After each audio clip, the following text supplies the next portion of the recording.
This is the Tech Ed Podcast, where we feature leaders who are shaping, innovating, and disrupting technical education and the workforce. These are the stories of organizations leading the charge to change education, to rethink the workforce, and to embrace emerging technology. You'll find us here every Tuesday on our mission to secure the American dream for the next generation of STEM and workforce talent. And now, here's your host, Matt Kirchner. Welcome into this week's episode of the Tech Ed Podcast. As I do so many times here on the podcast, I want to begin with a really short story. And this goes back a long time. I was in my late teens. I spent the first 6 years of my working life, at least in the summertime, as a lifeguard in Milwaukee County. And part of what we had to do as a lifeguard and for our training was, believe it or not, 40 hours every 2 years of first aid training. And it took place at Milwaukee Area Technical College. So that was my introduction to our guest's institution, the one that he leads. We'll get into his intro in just a moment.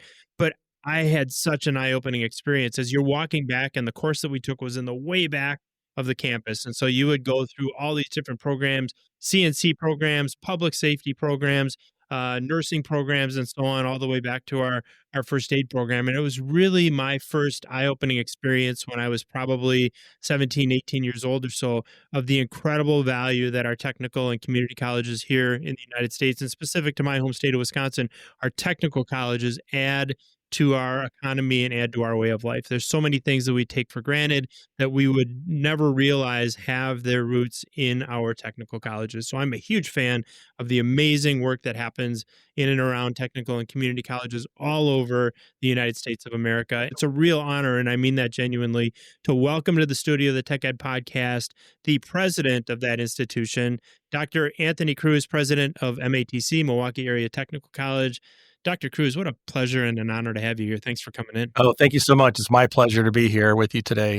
Really appreciate the opportunity. Yeah, absolutely. An incredible background, by the way. You're a first generation college student, I understand, college graduate. Parents came to the United States from Cuba, Yes, which is going to be fascinating in and of itself, and worked in factories, which I love that. Somebody that, was in, manufacturing for 25, 30 years. That is in so many ways the fabric and the lifeblood of our economy here in the United States. So I would love to hear you reflect a little bit on how that background, parents who are immigrants, worked in and around manufacturing. How does all that background and that family dynamic lead you to a technical college today and influence the work you're doing? definitely influences everything I do in my life, right? My parents are a big part of who I am today.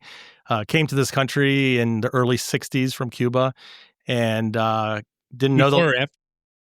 Well, my mother came in 61 and my dad came right after the Cuban Missile Crisis. So they came separately. Yep. They didn't know each other. So they actually met in Chicago. So one before, one right after the missile crisis. They both moved to Miami and then ultimately, maybe within 6 months, moved to Chicago. Separately, two families. And then they met in Chicago, got married after 3 months of knowing each other. Wow, so that's really? love, right? After 3 months. Yeah, exactly. Yeah, for sure. Yeah. So I think for me, it means a lot. I mean, their story is as immigrants coming to this country with nothing and not knowing the language. There's a lot of humility and a lot of hard work that 100%. Went into what they've done in their lives. They're still very well living in Florida. And that really impacted me in the sense of even my leadership, in the way that I lead hopefully I lead with humility and try to do very hard work, to get things done. And in higher ed, a lot of times, we think about the ivory tower, right? And people like up on this place where nobody knows what they're thinking and maybe they're out of touch with what's happening. And I really believe that in order to be effective higher education leaders and to be the things that we do for our community, we really need to meet people where they are. And right. I think that's what technical colleges do. That's one thing that I try to focus on, whether it be working directly with our faculty and staff, meeting our students, trying to understand where they're coming from, what their needs are. And a lot of that comes from the importance that my parents put on education. For me, one of the things they invested in me was the education that I have today. A lot of, I went to private Catholic school for most of my early years, and for them that was very important. And so that investment in me today, I hope that I can share that investment with others. We have a lot of first-generation college students at the For sure. college. We have a lot of students that are trying to make the best out of their lives and try to help, change a cycle of poverty that is a part of them. And hopefully we can provide the education through apprenticeships, internships, and then eventually jobs in industry that will give them the opportunity that my parents got through working in factories and making a living wage and being able to buy their first home and be able to send me to private school. They were never wealthy or I wouldn't even say they were just middle class, working middle class individuals that were able to take the opportunities that were given to them and then make something of it and then give me those opportunities to then have the opportunity to be here with you on this podcast today and talk about what's happening in higher education in Milwaukee. Absolutely. And then literally living out the American dream as your parents did, as you're doing. So you said they worked in manufacturing. Tell me a little bit more about that. Do you remember what kind of manufacturing they were involved with? My dad worked at a plant that manufactured posts in electrical transformers. Working transformers, right? Okay, awesome. So the manufacturer of transformers in Chicago. Awesome. It wasn't S&C Electric. It was. Was it really? It was S&C. Awesome. I know my manufacturers. And one for one already. And I think they're still around. They are indeed. Yep. Back then, he talks really great about that company because it was a family. It was, I think, a privately held company, very well run and felt like at home. Like they treated their employees very, very well. My mother worked at a place where they built pianos. Okay. And so that was a lot of her work that she did. And she did a lot of like manual work on sanding and doing things like that. So they both, I think the great thing about that is that while they had these experiences, it really afforded them an opportunity to have that living wage, right? Mm-hmm. And be able to make it. They understood that, but at the same time, they always, while they appreciated those opportunities, they always instilled in me that I needed to go to college because they saw the managers and the administration at those factories, and they said, "I want you to be the guy that wears a tie, that walks around," right? So that was like the thing that they always instilled in me is the importance of higher education, even though they didn't have the higher education, but they wanted me to have that opportunity. And I think in a lot of ways, the world of manufacturing and manufacturing leadership has evolved to a point where, where it probably wasn't the case. And I could say for sure it wasn't always the case. And there was in those days there were the workers and there were the managers and leaders. And every once in a while you could jump from one end to the other. Yeah. I think credit to manufacturing, that looks a lot different now where we're looking at, how you bring in entry-level people and then lifelong learning, continuing education. And for someone that has both a desire and an aptitude for growing in a manufacturing organization, really the sky's the limit in so many cases today. But back to the story of your parents, incredible credit and what kind of flowed through, I think, both of those last two answers is this whole idea of commitment, right? Whether it's, you mentioned that they're still alive and well in Florida today, doing a little bit of math, if they came to the U.S. in the early 60s, that's a marriage that has lasted a long, long time. Over 60 years. Yeah, exactly. After meeting each other after 3 months, what an incredible commitment your parents have to each other, to you, and saying, we want the absolute best for our son and we're going to make sacrifices and we're going to show him a path to now being president of an incredible institution like MATC.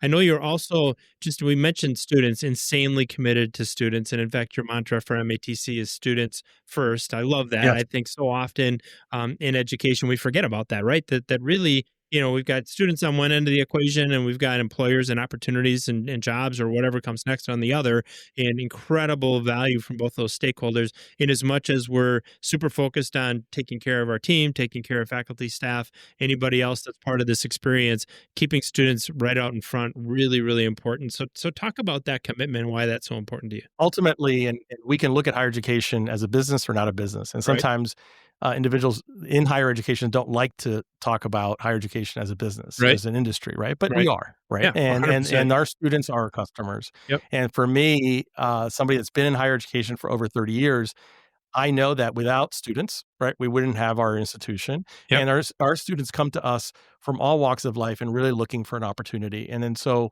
when we have conversations at the college, whether it be at the executive leadership team or it be another venue, any venue at the college, I want to make sure that the conversations happen and are around students.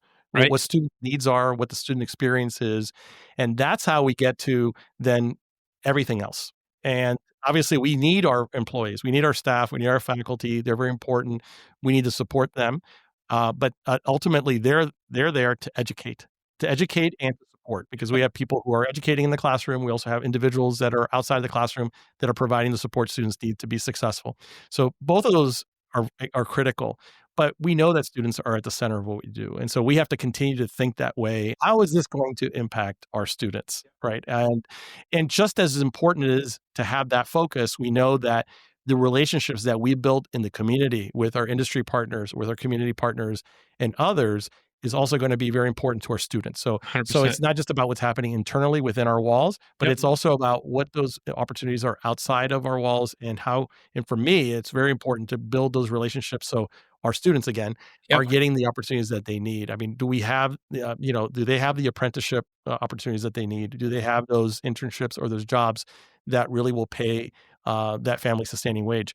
That has to do with, again, thinking about students. Again, these are our partners, but we're doing it because of the students. Ultimately, sure. Everything is about the students. If we don't have, if enrollment dips significantly, like it did during the pandemic, that has a tremendous impact, not only on our bottom line as an institution financially, but it also has an impact on the community, because that means that fewer people are getting the opportunity to get the education they need in order to get the jobs that they need to sustain their families. Exactly right. And we've seen the impact of that, post-COVID in a lot of cases. I mean, the acute need on the workforce side, in a lot of ways was fueled by lower enrollment and, a variety of educational institutions that took place through COVID. It's been interesting for me as someone involved quite frequently with technical and community colleges that most of them that we work with are seeing rising enrollment, which is super, super exciting. And at a time, by the way, where demographics aren't exactly supporting, that trend, right? I mean, if we look at the enrollment cliff, I think it was called. I don't know if we're supposed to use that word anymore, but It is. that's what it is. I mean, exactly. yeah. In 08 and 09, when, some of the economic troubles hit the United States, parents were having fewer kids. And now all those kids are, 17, 18, 19, they're at that age where it's like, all right, do I go direct to workforce? Do I go into the military? Do I go to a technical college, to a community college? Do I go to a university? And whatever those options are, there's fewer of those students making those decisions. So to be talking about enrollment rising at a time when this family of people that potentially could be coming into a technical college isn't as big as it used to be, that really says something about the focus on the students. And I like the way you tied that all together. We get into these debates sometimes, and I think they're kind of false debates about, do we exist for the employers or do we exist for the students? Or as I've heard it put, is it a job for every student or a student for every job? And my answer is always yes. We got to figure out how to do both of these. But to your point, if you focus on students and their futures and looking them in the eye and saying, look, if you go through this certificate program, if you earn this associate degree, there's a job for you waiting on the other side, or a future for you, and really, in my mind, the American dream waiting for you on the other side of that. And they get to the end of that and there's no job or opportunity. We've just really taken advantage of that student. Yeah. And so that's not the reason we're here, right? Right. We're here to educate, but because we want to make sure that we're aligned with industry and the jobs that are out there. I think a great thing about the technical colleges is that while we do serve that 17 or 18-year-old that's coming right out of high school, going into college, we also serve so many people that have either never gone to college or coming back to college in order to retool. So our average age is 29 at MATC, that's awesome. right? Yeah. So that means that while the enrollment cliff issue is a big one and a real one for a lot of four-year colleges and universities that highly depend on that 17 or 18-year-old to fill the seats. Sure. We also are fortunate to have so many individuals that come to us at all stages of their life, looking for opportunity and coming back. And we know that even though there's been a lot of talk in the media and a lot of things about the value of higher education, the value of technical education is probably bigger today than ever, 100%. right? And people know that it's tangible. They can go in, whether it be a certificate, diploma, or a 2-year degree, come out and get a job. That you can't say that about a lot of other degrees, right, that are out there.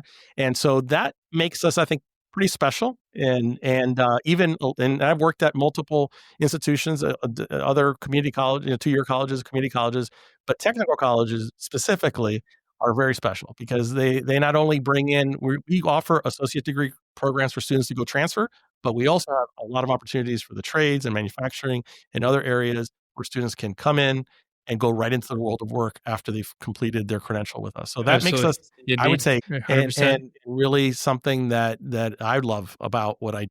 Absolutely. Well, I'm glad you pointed a couple things out there. First of all, is and I should have mentioned as well, the average age of most of these colleges, you're right, isn't aren't certainly you've got younger people coming in, and we want to attract We younger do, people to technical definitely. colleges. There's no question. But really, the environment of lifelong learning and the opportunity to have on ramps and off ramps into and out of education, to use your word to retool as technology changes, as the economy changes, all these things that take place and that we're able to do through our technical colleges is super, super important. And also the distinction, as you put it, and sometimes we lump technical and community colleges together. And here in the state of Wisconsin, the focus on technical college, technical skills, and the understanding that, that there's just great, great jobs waiting for people on the other side of this education pathway is really, really important. And again, all of that going back to students and focusing on students. And as we were preparing for this episode, we read a little bit about Coffee with Cruz. Yeah. I absolutely love that. And that was one of the very first things you did after becoming president. We should mention just last year. So just in 2024, correct? Correct, in July. Yeah. July of 2024. So we're just over a year. a month. Yeah. So in pouring coffee and speaking directly with students, right? So it's one thing to sit in a studio like this and say, hey, students first. That's awesome. It's another thing to be, living and practicing what you preach. And so getting right out in front of students and faculty as well. Tell me about the kind of things you learn really sitting down one-on-one with, whether it's somebody that's delivering learning in the classroom or in a lab, or the students that are receiving that learning. Why is that kind of one-on-one conversation and connection so important? Well, it gives me a much better perspective as to what's really happening. We can read a lot about what's happening in higher education, right? And there's a lot of great information out there. And people can tell me what's happening as well at the college, but I want to hear it for myself. And so I just came right now from our MEC1 campus, and we just had a coffee with Cruz. Sure, terrific. And so we started that up again this fall, and we do that in the fall and the spring. So I go to each of our campuses and have that opportunity to talk to our students and faculty and staff. And sometimes I do learn things about what's happening at the college. Like, they have needs. They'll tell me like, hey, how come, the cafeteria is not open at this time? Or we need, this lab that we had before, and what happened to that lab? And sometimes I don't know at that moment what happened to the lab, but I will find out, what happened to the lab, and is there an alternative to that lab that they can be using?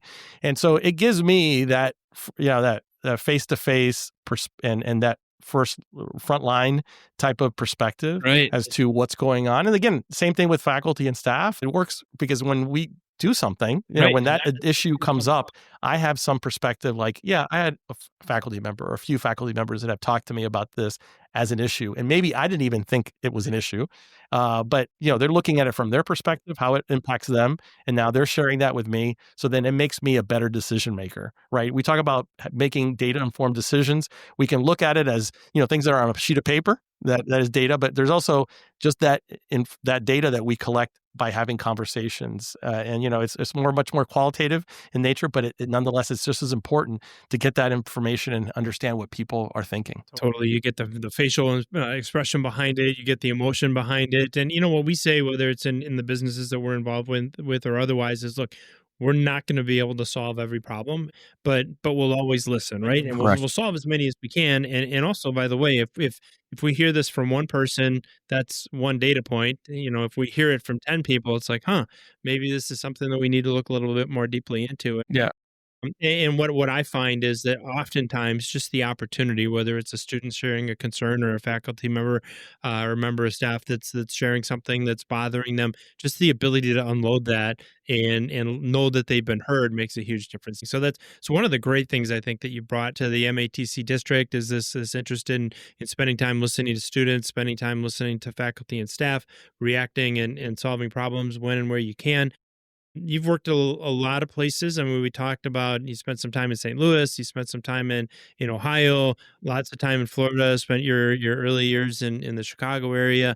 Now you're here at MATC in a city like Milwaukee. Talk a bit about where you think innovation and technical education is here at MATC, and what aspects of that drew you to this region. Where, by the way, it is, we're about 2 months away from wintertime, and I know. the winters Don't remind me, please. winters in Wisconsin, they're not quite the winters like the winters in Miami, or a lot of places in the country. Right, exactly. Not even right. like in St. Louis or Cincinnati. Yeah, right. Let's just be clear about that. There is a difference. Well, I think, what drew me here, first and foremost was I really wanted to come to an organization, a college that had multiple campuses, and each campus has really like its own flavor, right? Yeah, and almost its own culture it does. in some ways. It Yeah, does. I mean, sure. you go from campus to campus and there's differences. So I really was drawn to that and drawn to having an opportunity to lead a larger, district.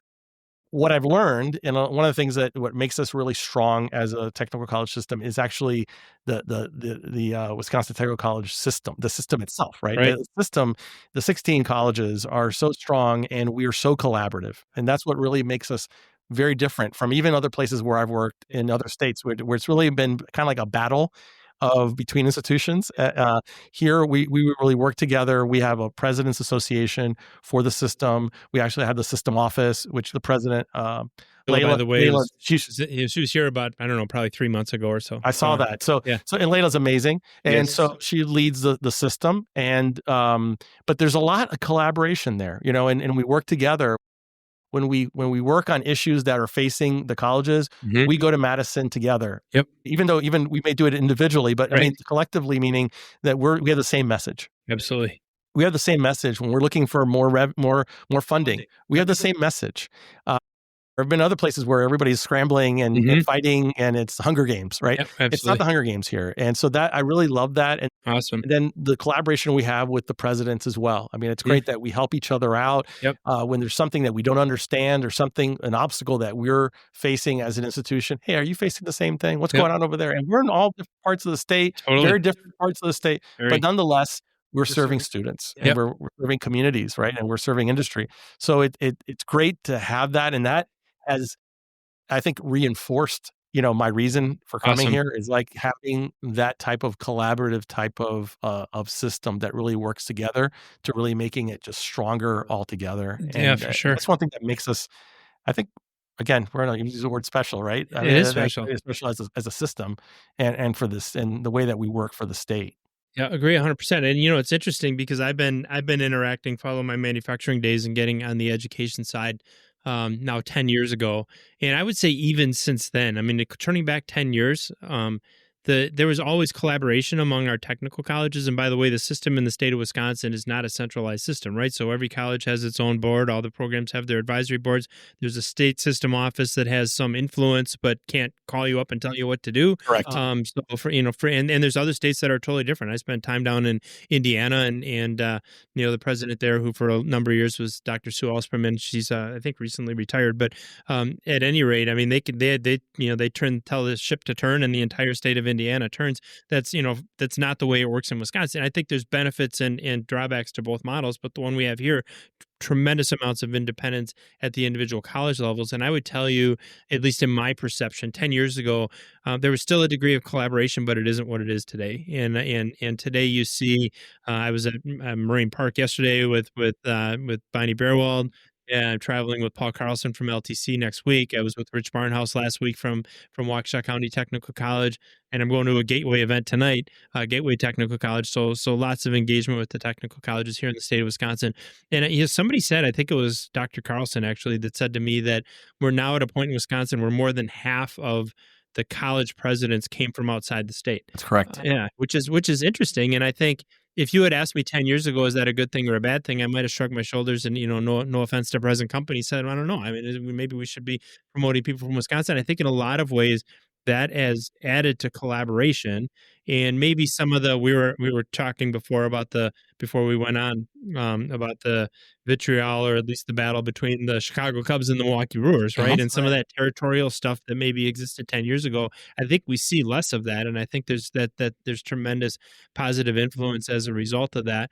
Are there certain areas in which you think the colleges are particularly collaborative and advancements that you're seeing now that, maybe some of that territorial conflict, for lack of a better term, has dissipated, and now it's a more collaborative approach. I think, things like dual enrollment is a big deal to all of us. So we're all on the same page there. Students getting College credit while they're in high Yep. school, right? And how is that funded? How can we work with the state on making sure that that's funded even at a higher level? So there will be more students, and I think that benefits all students across the state, rural, suburban, urban, doesn't matter.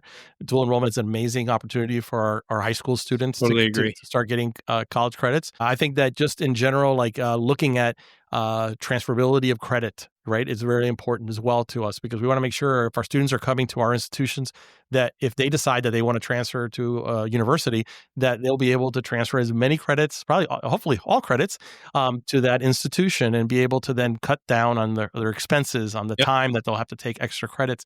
So we continuously work on that, kind of to talk about it. How can we make this better? And many of our institutions have worked specifically with our institutions that are like UWM here, right? Like our regional universities that are in our areas. But I think that there's a bigger question here in Wisconsin, whether we can make this, something where it is more global when it comes to transferability of credit from the technical colleges to the universities, even between the universities. Sometimes that's been an issue. So those are two topics. I mean, it's about how we can serve our students better and how we can serve our communities better. And those are just two examples of issues that can help all students in Wisconsin, and all our students that are going to the technical colleges in Wisconsin. Absolutely. Well, I love that the idea of credit transferability, creating, I like the term on-ramps and off-ramps, stackability. So many conversations that we got into several years ago were about, well, yeah, if you take this course in high school, it counts to, as 3 credits toward, the University of Wisconsin, fill in the blank, or such and such a tech college. And then it's like, okay, but to what degree program? Well, it'll count as a gen ed, or, and it's like, we call them credits to nowhere. It's great to have dual credit, but if you're telling a student in high school, if you take this course, it's going to count toward a college degree, and they get there and it doesn't, it's like you've just kind of ripped off the time of that student. So I love the advancements that are happening there. I want to talk a little bit, Dr. Cruz, about the MATC district itself. And for people, again, I don't want to get too wonky, but I mean, if you think about here in the state of Wisconsin, I'm going to go out on a limb, and your district probably includes the wealthiest and highest net per capita net income areas in the entire state. I know for a fact that it includes some of the most poverty-stricken areas in the entire state. Reflect on that a little bit. And economic diversity would be part of that. Separate from that would be cultural and racial diversity. I mean, you have, I believe, the most diverse college in the entire state of Wisconsin. But it is the most diverse, and it is one of the most diverse in the entire Midwest. Interesting. Actually, yeah. ChatGPT fact. I don't know if there is such a thing, but we are the largest nonprofit technical college in the country. Wow, really? Is that by students or by enrollment? By student number of students. Because that's amazing. Because there's there are some for-profit that are in different places in the country. Right. If you add those up, some of them will be more than 30,000 students. But right now we serve about 31,000 students a year. And so, that's it just shows you like the impact or whatever. Well, honestly, I mean, I should have known that, but that surprises me. And you think about enrollment at even the University of Wisconsin-Milwaukee or the University of Wisconsin-Madison, which you think of as these huge institutions of higher education, and you're right in that same neighborhood. Wow. That's really, really amazing. So talk about, was that part of what drew you here, or was that part of what scared you when you came? No, it was part of it. I think diversity was part of it. I came from a very diverse part of the country in Miami, so I think that did draw me here. I think that I think that's a strength, definitely. And then there's also challenges that we face, right? So we face challenges in the sense of, like, and I mentioned this before, multi-generational or generational poverty, that exists in Milwaukee, right? And so we feel as an institution that we have an obligation to be an engine of economic mobility, right, for students, making sure students are getting the education they need and get them then into the workforce and get that family sustaining wage. But I think that's a great thing to have, the diversity we have. Again, Financial need is one thing. So we have an amazing foundation, the MATC Foundation, that works very diligently on trying to increase the scholarships that we offer to our students. Years ago, my predecessor, Dr. Martin, instituted the Promise program. But we also have all different kinds of scholarships that we put into place in the last several years. And that's something that's very important because we have so many first-generation college students, so many students that have financial need. And from a first-generation college student need also, we've put in the last several years, support systems for those students, right? And so we have things like, we just don't have academic advisors. We also have retention coaches that we put in the last 5 years. I think it has been 5 years that we've had the retention coaches now. And so putting different layers of support for students, and this is for all students, but students are coming in, first generation, trying to, get acclimated, understand what college is about. Having multiple layers of help is really important. Again, in addition to the scholarships, we have food pantries on each of our campuses, we have counseling services. We have a lot of different supports that we didn't have, let's say, 20 years ago. Given the diversity of our students, both economic, racial, cultural, everything, I think those are all great things. We just have to be very cognizant of making sure that we're addressing the needs of students. So it is challenging. It's not easy. Sure. It's challenging, but I think it's a great challenge for us because ultimately it's about that economic mobility. Right? Absolutely. How do we get to that economic mobility for everyone? And to do that, we need to meet the needs that they have now while they're in college. All those things, all the support services, in addition to having really amazing faculty in the classroom, then lead to somebody getting that credential, then that gets them that economic mobility. Especially in a city like Milwaukee, you mentioned generational poverty. I've seen that firsthand, and it's heartbreaking, right? I think about the world in which I grew up in, and having the blessings of parents who set a great example, kind of showed me what it was to work hard, to aspire to something better. Had examples for me in my life of, all right, this actually happens for people, and if you're not surrounded by people who've had that same benefit, you're really starting at almost an intellectual disadvantage, not in terms of intelligence, but just in terms of emotionally understanding what's available and possible. You don't have the social capital, right? Thank you. The social capital is so critical, and not that we can kind of replace all of that, right? But we definitely try to fill the holes and try to make sure that we give students the help they need, because one of the things that a lot of students face is like a lack of grit. I think we're born with grit. I believe that we can enhance our grit. Yeah, nurture it. You can nurture it, but somebody has to nurture it, right? And help you nurture it. And so we need to continue to work with our students to nurture that grit, to increase grit for our students, because that's what's going to get them from semester to semester, year to year, and then finally getting into the workforce. It's not easy again. But it's being intentional, trying to think about that as something that we need to do. Like you mentioned, it's not anything about intellectual capacity, because we have a lot of brilliant students that come to us that come, again, with different academic backgrounds, different academic preparation. And we're trying to get them to the point where we can really tap into their intellectual capacity and get them to that next level. And I think that we can do it. And some people, they will say, well, that's not even possible or whatever, or that's really difficult. Yeah, I'm not saying it's easy. Yeah. It's definitely worth trying. We have to try because the community is, at least from my point of view, the community is depending on us as an institution to be able to do that. Because you can go to many institutions of higher education in the country. We have thousands of them, and some of them are very selective, and some of them are really amazing, and many of them, most of them are amazing. But we're meeting students where they are, and that doesn't happen at every institution. But being a technical college in Wisconsin gives us that opportunity. And we mentioned the community and the value providing there, but I think about it in terms of individuals, and every single individual that you can put on a path that they wouldn't otherwise have been on. That's transformational. That's life changing and really, really important. And I just want to highlight one thing. So we also have a program that we had done for 3 years. We have the Chakota Scholars. So Joe Chakota, Ellen and Joe Chakota have been amazing donors for the college. They've given the college over $5 million over the last couple of years, and other people have matched their donations.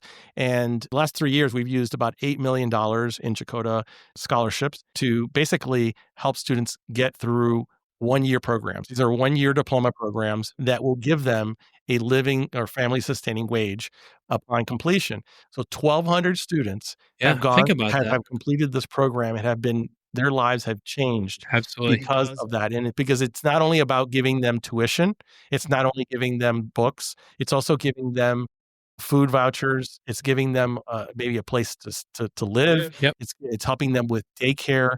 It's really an all-in type of scholarship that has Awesome. really had a huge impact on 1,200 students Right. in only 3 years. Amazing. And that's the kind of thing that we would like to see more of. Those things are getting individuals to where they'd like to get to, which most of them come to us because they want to change, and transform their lives. Right, well, you think about the exponential power of that, right?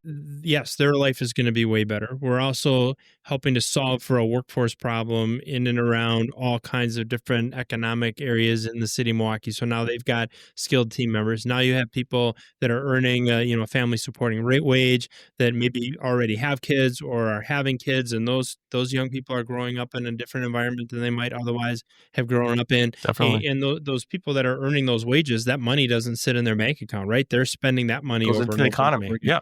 Yeah. That investment, which in some of these students is maybe a $10,000 investment, yields, like, think about it, life change, right? Yeah, well, the payback is months. Because now you're talking about, somebody coming out making $55,000 a year, right? Yeah, Where exactly. they may have been working a job where they were making 20-something thousand dollars a year.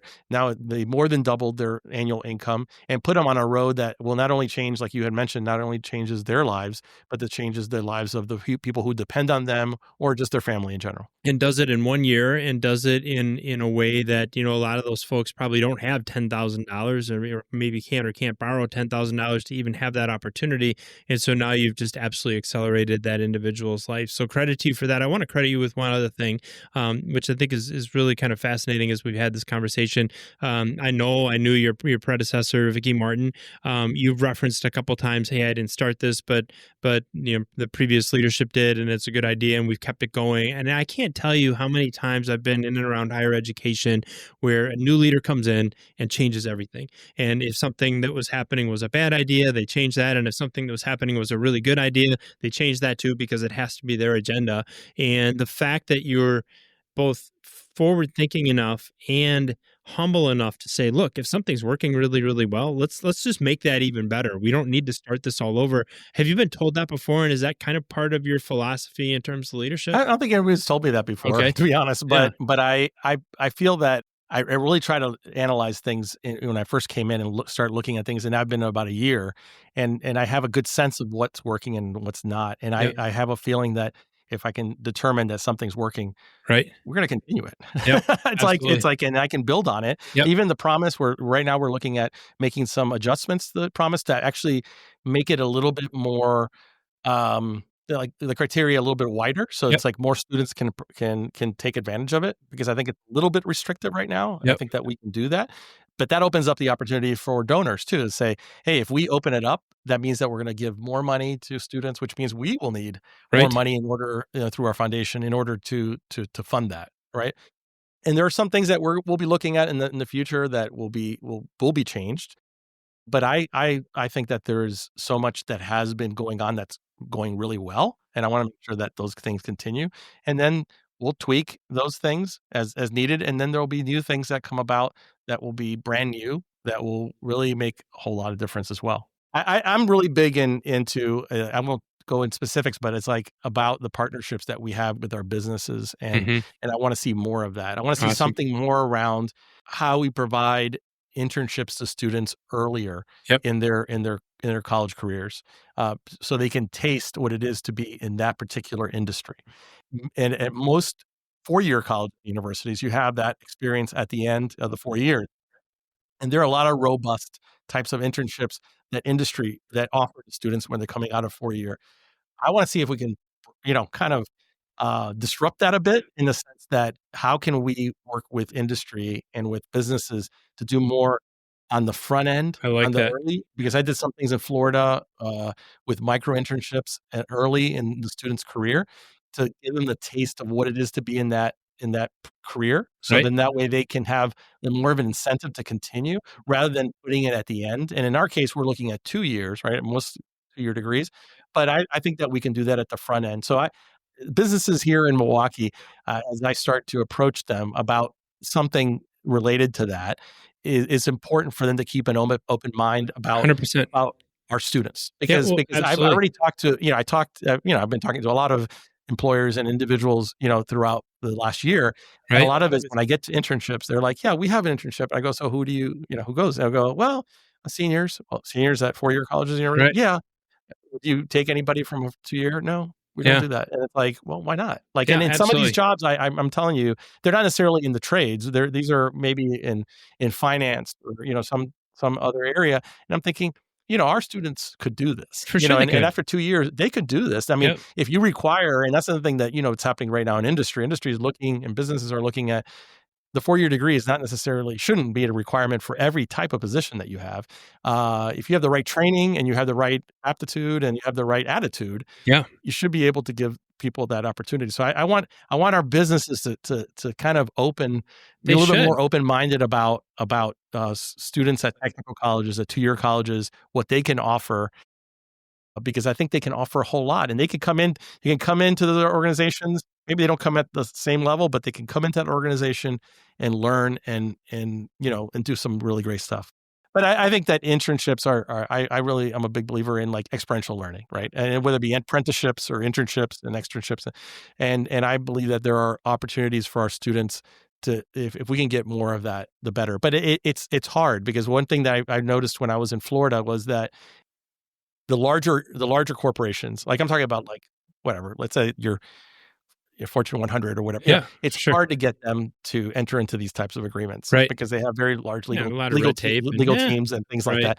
I did a lot of work with small businesses and small business owners, directly to Yeah, those way more business owners. flexible, yeah. Yeah, more flexible, more, they know what their needs are, and they look at an MOU that it's very simple and say, I could do that. I can Mhm. sign it. It's not going to cost me anything, and Yep. sounds like a great opportunity, right? Yeah, for sure. So yeah, a couple things on that. First of all, I would think that the business community would be eager for that, given the right value proposition, right? So you start to think about what's the value of a student understanding what they love and don't love at the beginning of their education pathway as opposed to at the end. Huge value there, right? So we're not investing. It's like investing in a process, in a manufacturing operation. But if we have an issue on stage one and we're adding value to that the whole way to find out that we have something we can't use on the other end, and not to compare a student to a manufactured product, but but the analogy goes that if we can figure out early on, yes, I love this, or maybe this wasn't the best thing for me, that's good for everybody. That's good for the student. That's good Mhm. for the college. That's good for the community.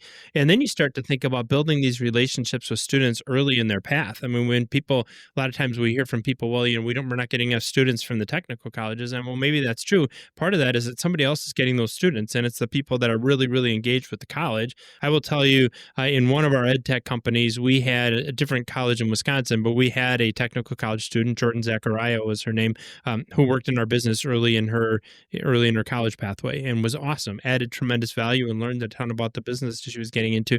I will also tell you, it occurs to me as we're having this conversation, our very first audio engineer on the Tech Ed podcast came to us while her name is Grace Castor, while she was an MATC student, Okay. and actually early in her program, in her broadcasting and audio engineering program. I'm not getting that program exactly right, but that was what she was studying, and did a tremendous job, phenomenal job. It's And now amazing. she's doing some other things, but got her, I won't say got her start, but certainly got some great experience right here on the podcast. So I can attest to the fact, as you're talking to employers, play this episode back, and Matt Kirchner will say there's huge value.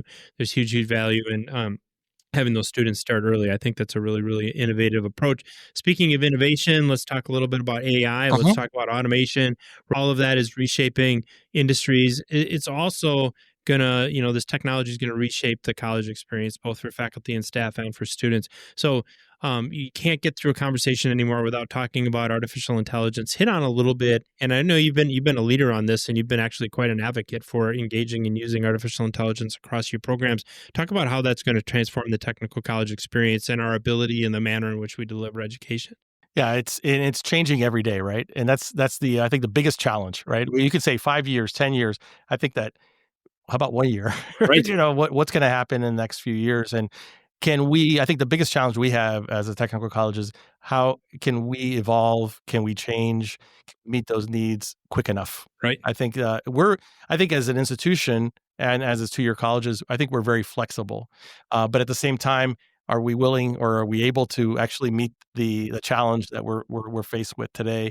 And we know that so many different professions, careers are changing because of AI. And we see that even now in the news just in the last few days. I know. mean, how many thousands of jobs, right, have been headline in the Wall Street Journal yesterday. Lost or whatever. I don't know what we want to call it, Exactly. but I mean, at least for right now, they've been lost. Yeah, exactly. Disrupted for sure. Yeah. By AI. So how quickly can we adapt? And one thing that I think is critical is that when we look at our programs, all our programs, whether it be trades or other academic programs, is like, how can we integrate AI into those programs? So then our students, it's not about having an AI program necessarily, and there's nothing wrong with that either. But we don't need the students to be AI experts, but to know how AI works in their given field.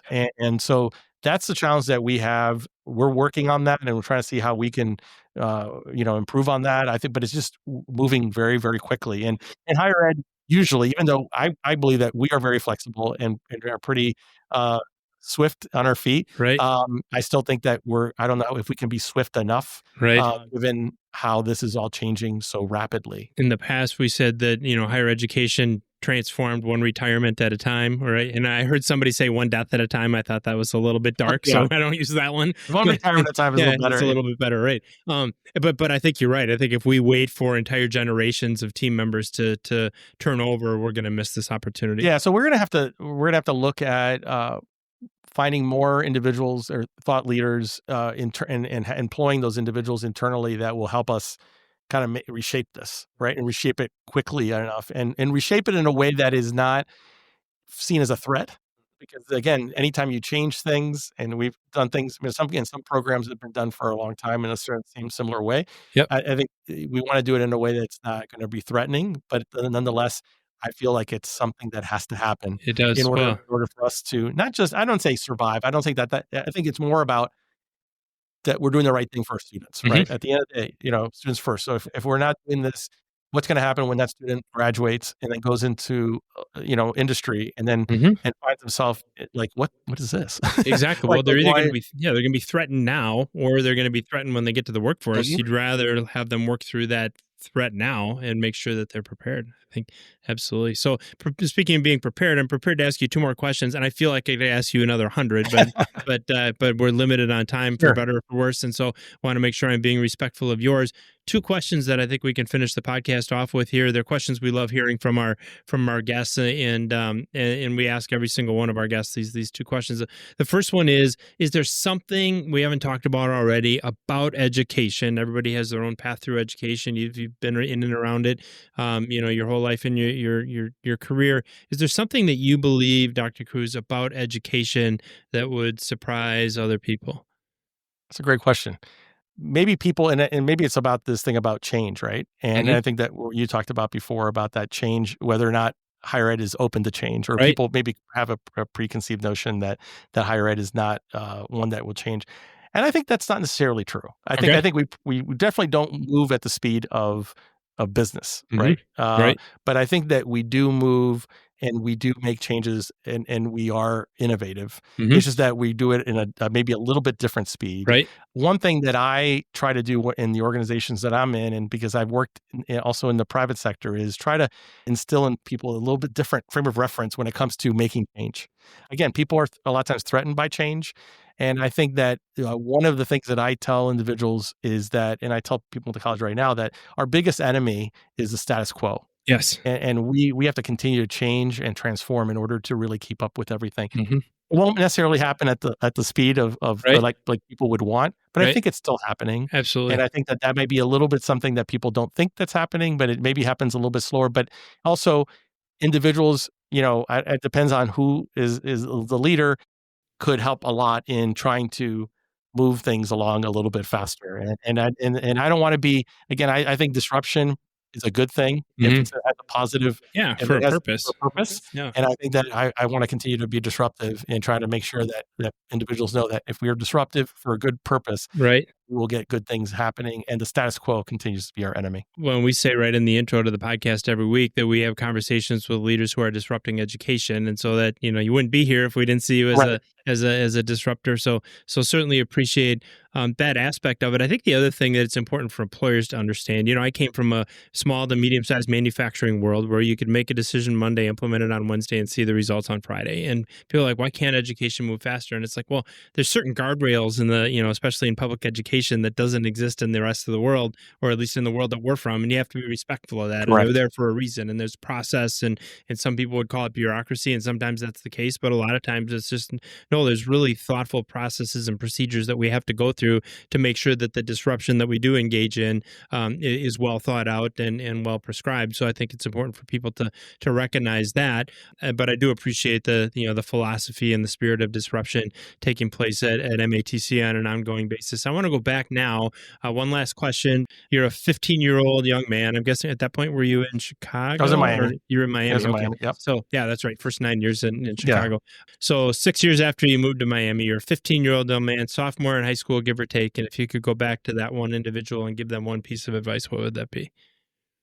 I think patience. Yeah. And I'm going to give you a little bit more on that. So maybe my 15-year-old self, they wouldn't know this, but I think that even if you looked at if I even looked at 15 years ago.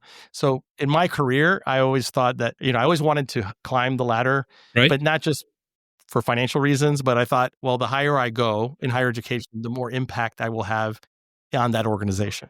Right. And I think that's true, but I would say that the higher you go up, the more you see the landscape. Yes. The more you see what's going on. Right. And you find that it's not as easy. Right. So you need that patience. Yes. So you don't realize the things other people don't see them. Like, I'll just say this. I was an advisor at one time, right? An academic advisor. As an academic advisor, I would look up to the president and say, I didn't never say to the president, but I would think, it's like, I was like, why don't you just change this? Yeah. Why don't you just change it? Exactly. Go ahead and change it. You have the power to change it.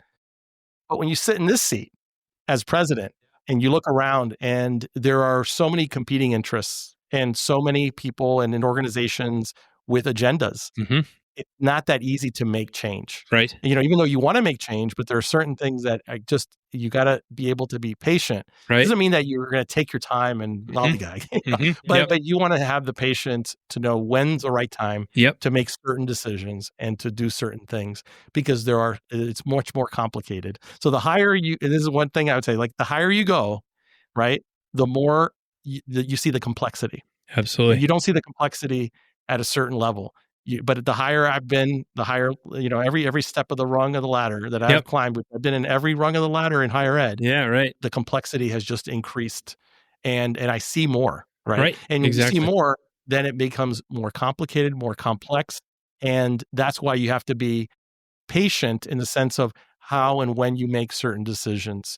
It doesn't mean that you wait for it, but you got to know when is the right time to do things. So I think that patience is really important, and not to rush it, because then when you rush it, you may miss something that is very important.